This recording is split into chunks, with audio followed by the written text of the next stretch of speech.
Don't worry about the language. Let's talk about it. Let's talk about it. Assalamu alaikum wa rahmatullahi wa barakatuhu. Welcome back, everybody, to another episode of Muzzy Buzz. This is Mort, your host of Muzzy Buzz. Welcome back, everybody. I hope you guys have been well, and if you haven't done so already, please subscribe to the channel. As you've noticed, I've become a little bit more active lately. I've had more time. Walhamdulillah. And this video is going to be another reaction video, and it's going to be a reaction to a video put out by a bunch of fire monkeys and the so-called militia out of the UK called Rawafidh Plus, and apparently they've been running from a debate challenge from Ustad Hasan Shamrani for a very long time, and now they put out a video, a pathetic excuse for not wanting to debate Ustad Hasan. So I'm going to go ahead and just go ahead and move over to that video, and we're going to go ahead and react to that video. Hopefully this should go well, inshallah. Okay, here we go. Let's go ahead and start this. In their recent video response to our debate challenge, Sunni Defense or Sunnah Discourse had the following to say. What is this silliness? You are acting like fraudsters. We put forward a debate challenge. Accept or reject. Do not play games. Who put forward the debate challenge? What's this? This guy is like moaning in the background like a weird ape. Take a look at what Sunnah Discourse said in their initial video titled Debate Challenge Accepted. Why do they have this fire monkey in the background going like some chest beating mata monkey? I don't know what's going on here. Anyways, let's continue. Okay, challenge accepted. We are fully prepared to debate your entire team. Following this, we corrected Sunnah Discourse on the fact that there was no actual debate challenge, and that Ali al-Habib had merely invited viewers to call in during his show. Something Sunnah Discourse conceded to. You confidently called people out to debate the topic of Ghadir. Yes, we concede, as you claimed, this was in the context of a live show, not a formal debate challenge. Okay, first of all, what difference does it make? I mean, this is semantic. This is clearly somebody who is running from a debate. You made a challenge, whether it's a formal debate or not formal debate. It's formal when you come out on your channel and you invite anyone to call you. I mean, this is like, I don't know how of any other way you could do this. Obviously, no one understood this to be some kind of, time debate with a moderator here and there. You made a challenge. And so they said, debate accepted. It's a debate. What did you think you were going to do when they called and someone called into the show? You think you guys were going to, become best friends, play Uno, play chess over the internet? Like, do you think was going to happen? I mean, what a very stupid and silly argument. I don't understand. Like, honestly, anybody out there listening to this, if someone on their live show says, I challenge anyone, I challenge you to call in right now, anybody, that means they're willing to have a discussion. They're willing for someone to come on and challenge their views. So they're essentially saying, I can defend my position. That is the crux of the matter here. It's not about whether it was a formal challenge or there was a timer set and there was a moderator set. No, you issued a very bold claim, and so they were here to answer your claim. Whether you want a formal debate, you don't want a formal debate, you want it to be informal, you want it to be a casual conversation, the whole context is that you're issuing a challenge for people because you feel confident in your views. And apparently now what we can see is that now you're back running again because you want to play semantics. You made a challenge that people could come and challenge you, and that is a form of debate. And the problem is that now you want to change up the argument. The minute the lion, Hasan Shamrani's name is mentioned, you want to change exactly what it means. Well, what does it really mean to debate? Is there a formal debate? Have we set out for a formal challenge? I mean, all of this is just wasting time. If you really believe in what you believe in, you wouldn't care whether it be formal or informal. And to be honest, let's be honest, you're a small channel. You're a bunch of nobodies at the end of the day, right? I mean, let's be honest. The only reason why I'm reacting to this video is because someone told me about how laughable this is, and that's why I'm responding. Otherwise, usually I could care less about responding to a bunch of tire heads. It doesn't really make a difference to me. But the reality here is that it's so stupid that I felt like I had to make a response to this. The reality is that you're finding every excuse to run from a debate. If you feel confident in Imam, you would have no problem problem debating this. But the reason why you don't debate imama is because you know your entire religion would crumble the minute you debate imama. You want to talk about everything else but imama, which is your usul. Without imama, your entire religion crumbles. There's no aqidah for you. There's no science of hadith for you. There's no tafsir for you. You would be bankrupt. Just like you are bankrupt right now. That's why you're out there chasing straws. You're trying desperately not to face Hasan Shimrani. And that is the reality. I think that's apparent for everybody. You can go onto a Clubhouse, you can go onto Twitter, you can go anywhere, and this is the general opinion of Sunnis, that you have been running from Ustad Hasan and you are deathly afraid of him. Well, let's continue. After this concession, we came forward with an actual debate challenge. So what games are Sunni discourse referring to? And how are they so bold to claim that we are running away? You are running away. Yes, you are afraid of 1. Debating Ustad Hasan Shamrani in a strictly controlled debate environment with pre-agreed conditions. Our primary and legitimate reasons for dismissing Shimrani were made very clear in our initial response video. Yes, it is no secret that humor and mockery is part of his style. Hold on, before we get into Hassan's wonderful mockery of them, first of all, the issue is that what formal debate challenge did you issue?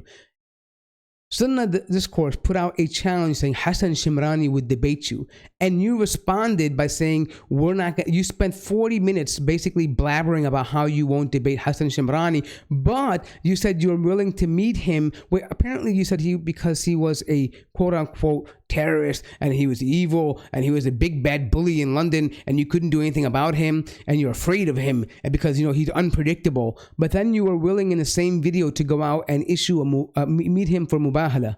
Like, is that even sensible? Think about that for a moment to the audience listening. They don't want to meet him to debate him because he's dangerous, but they're perfectly fine meeting him for mubahala. Does that make any sense to you? I mean, it's utterly retarded. I'm sorry to say this, but it's like they lack logic. It's like this is exactly how they've come to their religion anyways. You have to throw logic out the windows. A bunch of fire monkeys beating their chest. There's nothing new to this. They don't think before they speak. But let's continue. I love when Hasan, by the way, mocks them. Hold on, I'm going to put this on slow mode because this is great. Let me rewind just a little bit. Alhamdulillah wassalatu wassalam ala rasulillah wa ala alihi at-tayyibin at-tahirin al-masumin. Al-masumin. Do you know what's funny is that here's the funny part, okay? These guys are getting butthurt about Hasan Shimrani mocking some accents. And to be honest, I think it's fair game.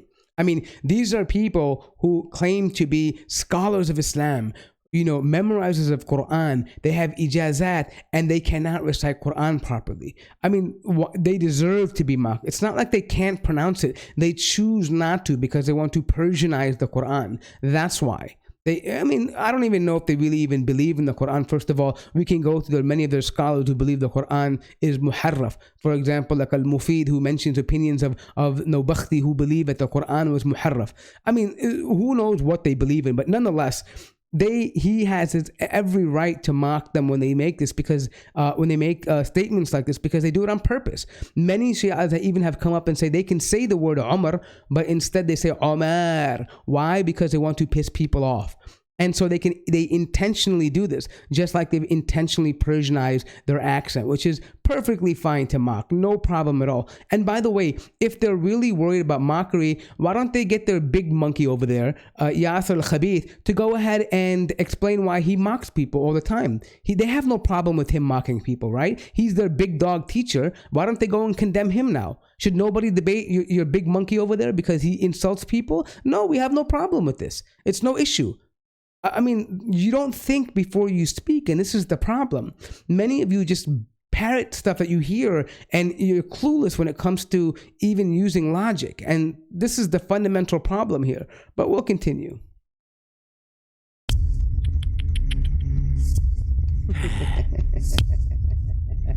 I love that. The cave dwelling. This is funny. So funny because this is true. I mean, they believe he went to a cave. Isn't that true?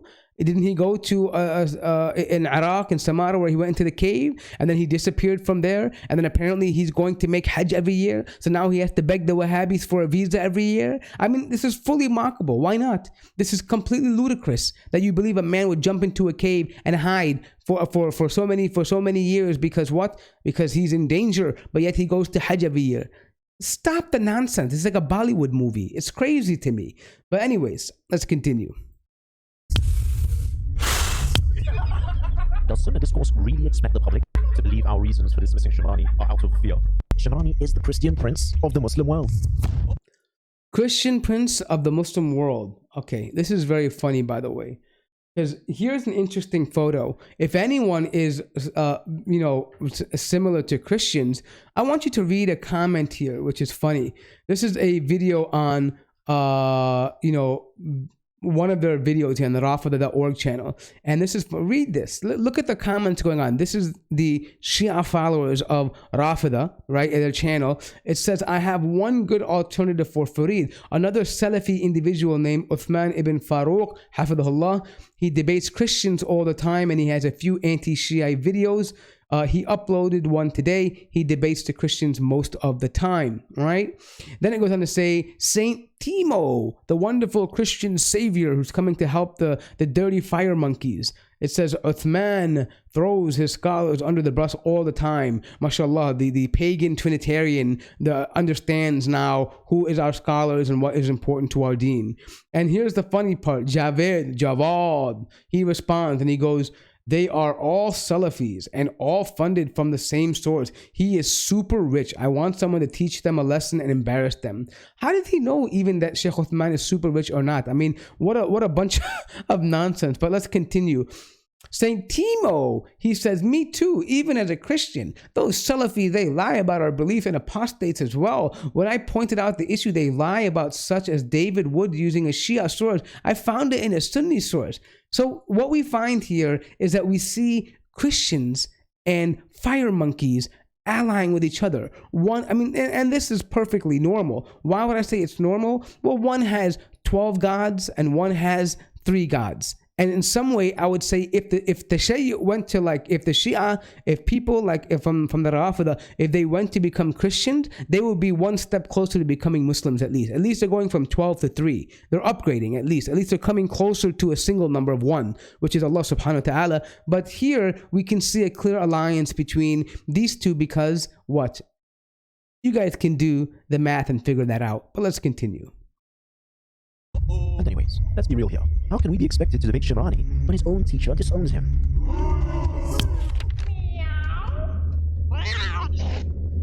So his own teacher disowns him. Mention his own teacher disowns him. Let's read what Adnan Rashid types. I have no students that I know of. Do you know what that means? Yeah, fire monkey. It means he has no students. Not just Hasan Shamrani. He has no students, meaning if I were to claim to be a student, or you or your father claimed to be his student, he would say, no, I have no students that I know of, meaning he has 0 students, none, 0, big zilch. You understand what that means? I know the idea of math is very difficult for you guys because you guys reject the oneness of Allah subhanahu wa ta'ala and you guys worship 12 and then call it 1. I get that. Math is problematic for you fire monkeys. I get that. But he says, I have no students that I know of. And he goes on to praise, Brother Shamrani is not my student. In fact, I find some of his work on 12er school very interesting, meaning that it's interesting in the sense that he's learning from Ustad Hasan. MashaAllah, tabarakallah. So please stop lying. He's calling you guys liars that you are. And it's funny because you even posted this on this video right now, right after making that statement. How shameful, how despicable can you guys be? I mean, this is exactly what you guys do. Please stop lying and learn to respect your seniors in knowledge and iman. Allah guide you to the true way of the Ahlul Bayt, Sunni Islam. Imagine the man is insulting you, telling you that you should behave yourself, have decency, stop lying about people, and yet you continue to pander the lie. And this is exactly what you guys do. The Shia are known to make the hadith. Just like you believe in tahrif of the Quran, you make tahrif of people's words. You tamper their words and misinterpret it. What happened? Did you find the explanation of his words in your tafsir? Did your imams come to you and give you some kind of special guidance about what this term actually means when he says you guys are lying? I mean, are you brain dead, to be honest? What's wrong with you people? Even in the screenshot that you posted, it refutes you. Do you have any shame? Honestly, if you have any bit of shame, you would pull the video down and say, wow, we made a mistake. At least make a correction. This is absolutely horrendous here. Had we been afraid of Shimrani, then we would not have put forward Farid response, who you deem greater than Shimrani, and who Shimrani refers to as Big Fish. Shumeri's teacher, they advised them. They know Farid is a big fish. They know Farid is not easy. So we're afraid of Shimrani, not going after the big fish. Right. But what else is Farid known for? Remember this fuss? First of all, real quickly, Hasan Shimrani calling Farid big fish doesn't mean that he's not also big fish. They've been running from his debate for years. For years, they've been running from him. They can't debate him in person. They're afraid for their security. They even had people put it into a debate condition to not let him be there. This is how terrified they are of him. Literally, these are the Jaysh al-Mahdi. These are the wonderful lions of Islam who are not afraid of anybody, right? They're training out in their fire monkey camp, and they're walking around parading, doing leg kicks every now and then, like fake jujitsu and stuff. I mean, these are the guys that are supposed to be lions of Imam Hussein, and they're afraid of one man. So yes, you are intimidated by him. He is a big fish. I mean, this is the reality. He has been he's widely known to be someone that can take down Tashayyu, and that's why you fear him. But let's continue. Farid feels empathy towards Shias who are lied to by their scholars. However, they won't debate him because he's an expert. By the way, notice something. The video is from 2018, April 10th, 2018. Remember that date, inshallah. On Shiaism. Let's summarize. Ali al-Habib invites viewers to call in to the Ali al-Habib show. Sunnah Discourse mistake it for a formal debate challenge. Rawafidh Plus puts forward an actual formal debate challenge. Okay, well, let's look at this. Ali Habib invites viewers to call in the Ali Habib show. Why is he inviting? Let's summarize here for the fire monkeys. Because he wants his views to be challenged. So yes, he was trying to have a debate and discussion. This is the reality. As much as you want to play semantics and try to think that you're outrunning people and trying to play games with them, the reality is you wanted to be challenged. If you look at the context of that video, you were trying to issue a challenge. You were trying to be bold and brave. And when someone called you out on it, you cowered away and said, no, it wasn't a formal debate. Typical behavior from your side. Typical. Then it says Sunni discourse mistake it for a formal debate challenge. No, it doesn't matter if they mistake it or not. The reality here is that you made a challenge. You're playing semantics and you're trying to find another way to evade having a conversation or a debate or a discussion or even having to deal with Ustad Hasan Shimrani. Rawafidh Plus puts forward an actual formal debate challenge. No, it wasn't an actual formal debate challenge, and I'll tell you why. Because when Sunnah Discourse made the video, they said, Ustad Hasan is ready to debate Imam. And in your response, you cowered away for 40 minutes saying, we can't debate Hasan, we can't meet him for a debate, but we can meet him for mubahala. You gave a bunch of excuses, pathetic excuses that even refuted your own self, that made you look like hypocrites and liars. You contradicted yourself. This is the problem. So, and then you say Shimrani is dismissed from the arena of formal debate. What? Who gave you the authority to dismiss anybody, you filthy tirehead? Who gave you the authority? When did your imams come down and give you the ability to dismiss people? Now what, you're the hujjah for us now? No, silly. The idea is Hasan is here to stay. Hasan will debate, and you are afraid to debate him. You are dismissing him out of fear because you can't tolerate him. You can't deal with it. You're okay with with the big monkey over there making videos and insulting and being using degrading language. You have no problem with his mockery at all and chuckling around. But now you have a problem with Hasan. Is that it? Why are you such a coward? Why don't you go and condemn that big monkey, Yasser al-Khabith, over there? Why not do that? This is the problem. You have double standards. This is the exact problem that we're talking about. You will not hold yourself to the same standard. If you are a man, if any of you are men, you will condemn Yasser al-Khabith for mocking people and then asking them to have a debate then. But you won't, because you're cowards. This is the reality here. Let's continue. Shimrani is dismissed from the arena of formal debates. Shimrani is disowned by his own teacher. Again, they're repeating the lie. Hasan Shimrani was never disowned from his teacher. The man told you in the tweet you put up, he was never a student. He doesn't have any students. Are you just plain dumb? I mean, maybe all that tatbir has been making you dumb. Maybe you finally got brain damage from all that repetitive head bashing. My God. Adnan Rashid. Sunnah discourse falsely claim Rawafidh are afraid of Shimrani.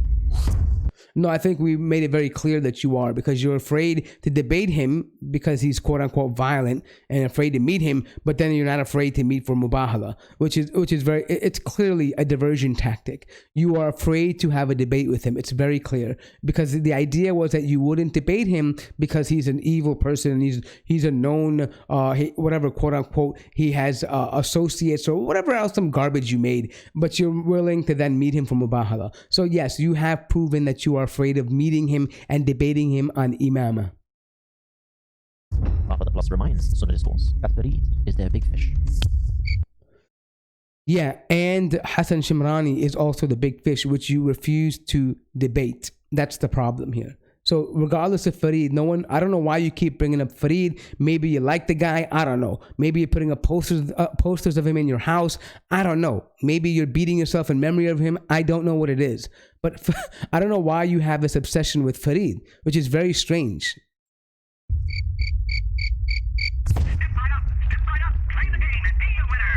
But perhaps you did not approach Farid out of worry that he may not step up.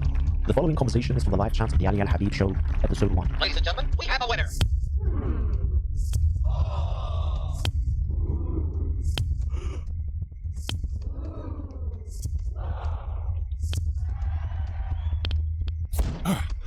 It's a shame. We never did hear from Farid. Okay, now remember when we went back to the original video, right? And where Farid makes the challenge, which is in 2018. I think it was April of 2018. I want to draw your attention to the first episode of the Ali Al-Habib Show, which premieres where? February 2nd in 2020. Let me just highlight that. Let me make that a little bigger so you guys can see that. February, whoops here. I think it's February. Yes, here we go. It should be February of 2020. This was the airing date. I don't know if you guys can see that. February 2nd, 2020. It took them almost 2 years to muster the courage to respond to something Farid did 2 years ago. And if they don't know by now, Farid he is not part of Sunnah discourse. He's doing his own thing, focusing on the same Christians that your people are uniting with. He's focusing on the kuffar, and the pagans that you unite with to talk ill about against Muslims with. This is the reality. So yes, in 2020, you finally mustered up the courage to issue a challenge to Farid when you knew fully that he's no longer part of Sunnah defense and that he's really involved in other things at this moment, which is hilarious to me. 2 entire years for a single one of you to come out and answer that call. And you didn't answer that call when he made it to you in 2018, which is almost 3 years ago now. You did nothing, absolutely nothing. Now all of a sudden you mustered the courage. This is absolutely laughable. Laughable, completely laughable. I don't know why you would even entertain it. I mean, did you guys honestly not think that we wouldn't corroborate the dates between what was said originally and what was happening now? It took you 2 years to find your manhood and to make a video or to make a request telling Farid you'll debate him after he's pretty much finished you guys? I mean, pretty much entirely. Why would you embarrass yourself like that? Honestly, it's very embarrassing. I feel bad for you people. I guess those that beating. I think it's really taking a toll now. Where did he go? Farid is an expert on Shiaism. And notice how it says 3 years ago. And what's today? They're bringing this up now. And the earliest time they brought it up was in 2020, right? According to them in their first video, Ali al-Habib show. They brought it up in 2020, almost 2 years after the man was done. I think we're pretty much, I think we're clear here on what the reality is that they are diverting, knowing that Farid has left that part, meaning he doesn't really care anymore after waiting for 2 years, for God knows how long. I don't know if that's however long he waited, but he never got a response from any one of you. And he went on to bigger and better things, refuting your masters like these Christians that come into your chat and tell you that they want to, unite with you against the Muslims and somehow take them down. So he's busy taking them down. And so right now, the reality is Hasan Shimrani has been doing this day in and day out. And he has issued challenges over and over and over again. And you keep running and running and running and running, even making pathetic excuses to say why you won't debate him. And that's the problem, right? You don't make counter debate challenges. What you do is you try to, quote unquote, dismiss him. And that's not answering. That means that you're afraid. You're saying, no, I won't debate him. And that's exactly what that means. You can play all the semantics that you want, but in the end, it shows that you're nothing but a bunch of fire monkey cowards hiding in some little compound in the UK. Right? I mean, you can march around there and do all your, your dramatic videos, but all of that means nothing when you can't face people who can bring you the truth. You claim to be people who want to have truth and show people the light and all these, all this wonderful rhetoric. But in reality, we're here. Hasan Shimrani is here. He's here to hear about this truth that you have about the imamah. And I guarantee you won't do it. And so here, I will speak on my own behalf. I challenge any one of you to prove imamah from the Quran. Any one of you. And the reason why I say this is very, very simple. If you ask what makes a Muslim, the Shahada, we can find this in the Quran. If I ask you, is Rasulullah the messenger? You would say yes. How do you know? The ayah is clear in the Quran. If I ask you if Allah subhanahu wa ta'ala is your Lord, you should say yes, because the ayah is in the Quran. If I ask you about salah, can you say, is it mandatory? You would say absolutely. You can find the verse, the dalil is in the Quran. If you ask about Sawm Ramadan, about fasting in Ramadan, you would say yes, because the dalil is in the Quran. If you ask about Hajj, yes, of course, you find the evidence in the Quran. Again, if I ask you now about imamah, and you say yes, the problem is there's no evidence in the Quran. So something that is essential to salvation, something that will be the difference between Jannah wa Nar, is not in the Quran. Are you dumb? Are you that dumb?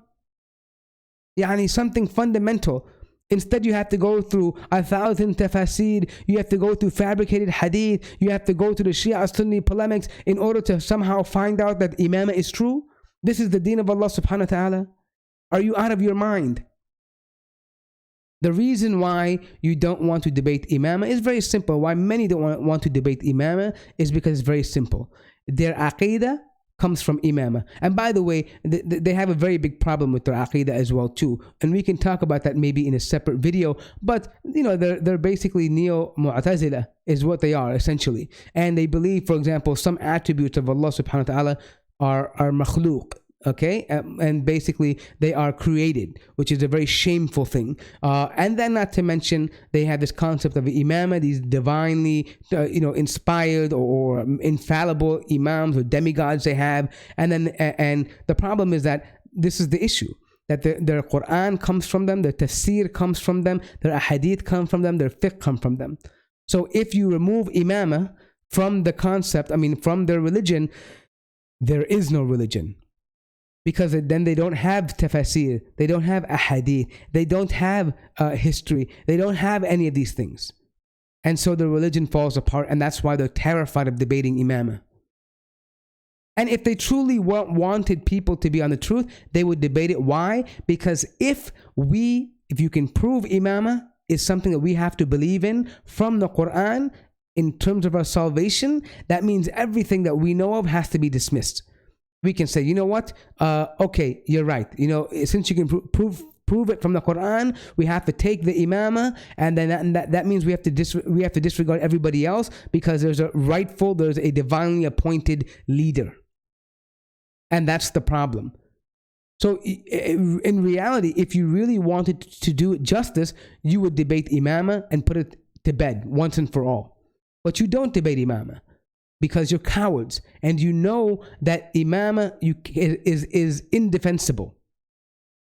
And by the way, before you come back and say, oh, you know, everyone believes in imam, no, we're talking about your Rawafidh version of imamah, not the fact that there's an imam of a prayer or there's an imam of a house. No. Don't bring me this stupid thing. Okay, we're talking about the Rawafidh version of imamah. Okay, and this is the reality.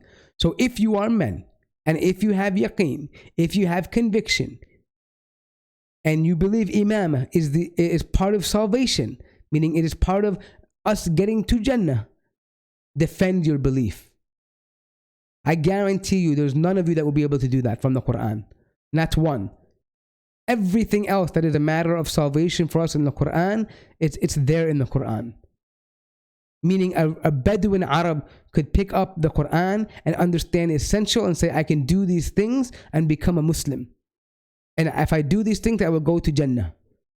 And guess what's not mentioned in there? Your 12 infallible imams. And that's the real reason, ladies and gentlemen, why these people do not want to debate Ustad Hasan Shamrani. I hope you guys enjoyed this video. Before you guys leave, please make sure to smash that like button so that these dirty Rawafidh, they see this video and they understand why they are cowards and why they have a problem on their hands. Okay? Inshallah, they will see it. With that being said, I appreciate all of you guys for watching. From the bottom of my heart, Jazakumullahu khair. Inshallah, we'll see you on the next episode. Until then, let's talk about it. Wassalamu alaikum wa rahmatullahi wa barakatuhu.